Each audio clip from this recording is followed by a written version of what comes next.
चिंचोली गटातून भारतीय जनता पक्षाचे अधिकृत उमेदवार भरतसिंग राजपूत यांनी पत्रकार परिषद घेऊन आगामी निवडणुकीत आपणच विजयी दावेदार असल्याचा ठाम विश्वास व्यक्त केला आहे।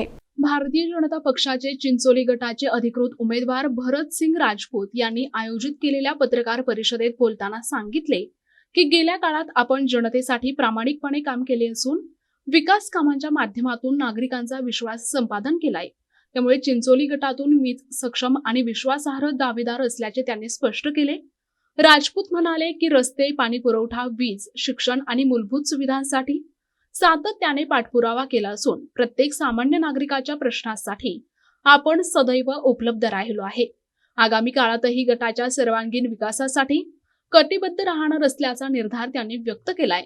या पत्रकार परिषदेला चिंचोली गटातील अनेक नागरिक, भाजप पदाधिकारी आणि कार्यकर्ते मोठ्या संख्येने उपस्थित होते। उपस्थितांनीही भरतसिंग राजपूत यांच्या नेतृत्वावर विश्वास व्यक्त करत त्यांना निवडणुकीसाठी शुभेच्छा दिल्या।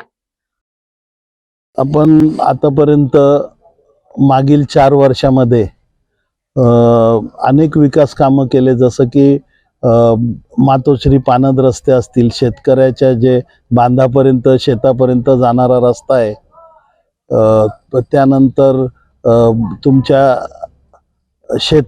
मातोश्री पानद रस्ता जो शेतकऱ्याच्या बांधापर्यंत शेतापर्यंत जाणारा रस्ता आहे, त्यानंतर मागील 2-3 वर्षापूर्वी ह्या तालुक्यामध्ये वैयक्तिक लाभाच्या ज्या विहिरी होत्या त्या 2 आकड्यामध्ये होत्या, त्या आपण ह्या सर्कलमध्येच नाही संपूर्ण तालुक्यामध्ये 4,500 ते 5,000 विहिरी देण्यामध्ये, सर्कलमध्ये तर अनेक पानद रस्ते गावोगावी 5, 7, 8 रस्ते आपण देण्यामध्ये यशस्वी झालो। अनेक ठिकाणी जसं मोहरा असेल, टाकळी असेल, इथं आपण छत्रपती शिवाजी महाराजांच्या पुतळ्यासाठी शासनाकडून 10-10 लाख रुपयाचे निधी उपलब्ध करून दिले।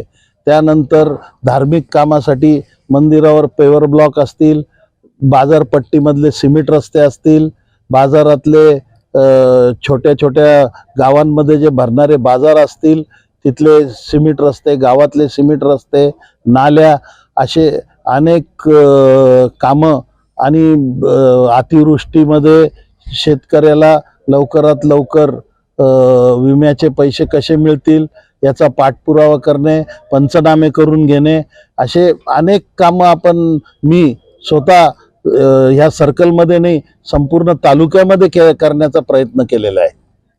आगामी काळातील कुठलं आव्हान आहे आपल्या समोर?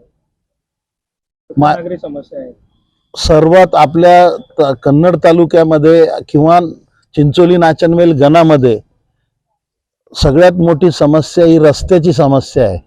रस्त्यांना क्रमांक नाही आहे। आता मागे पाठपुरावा करून ह्या 2 वर्षामध्ये आम्ही क्रमांक टाकायला लावले।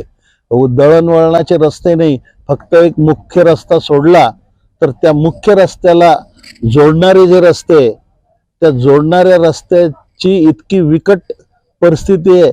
आज मी फिरत असताना, मी तर जवळपास अनेक वर्षापासून तालुक्यात फिरतोय, पण हे छोट्या छोट्या गावांमधले जे रस्ते आहे त्यांची इतकी भयानक परिस्थिती आहे। कारण 10 ते 15 वर्षापासून तालुक्यावर जे सत्तेत आहे त्यांनी सुद्धा रस्ते केले नाही, आणि जे जिल्हा परिषदमध्ये निवडून आले त्यांनी तर आज नागरिकांचं म्हणणं आहे की 5-5, 7-7 वर्षापासून येऊन सुद्धा बघितलेलं नाही। तुम्ही तुमच्या गटातील, चिंचोली गटातील जनतेला काय आव्हान कराल? मी चिंचोली नाचनवेल गटातील जनतेला हे आव्हान करतो की मला जर त्यांनी त्यांच्या आशीर्वादातून ही जर संधी दिली तर नक्कीच मी चिंचोली आणि नाचनवेल गटातील रस्ते असतील, शाळेचा दर्जा असेल, आरोग्याचा दर्जा असेल, हे नक्की सुधारण्याचा प्रयत्न करेल। आणि जे पाठपुरावा करायला पाहिजे तुमच्या अतिवृष्टीच्या पैशासाठी म्हणा किंवा शेतकऱ्यांच्या नुकसानासाठी म्हणा, याचा सुद्धा पाठपुरावा योग्य पद्धतीने होत नाहीये, ते सुद्धा मी करण्याचा प्रयत्न करेल। आणि मी एक वचननाम्यामध्ये माझ्या संपूर्ण बाबी कारण आता मला चॅनलवर एवढं सगळं सांगता येणार नाही, म्हणून संपूर्ण बाबी म्हणजे या वचननाम्यामध्ये मी दिलेल्या आहे. या वचननाम्याची मी 100% पूर्तता करण्याचा प्रयत्न करेन. प्रतिनिधी रवींद्र खरात, NTV न्यूज मराठी, चिंचोली, छत्रपती संभाजीनगर.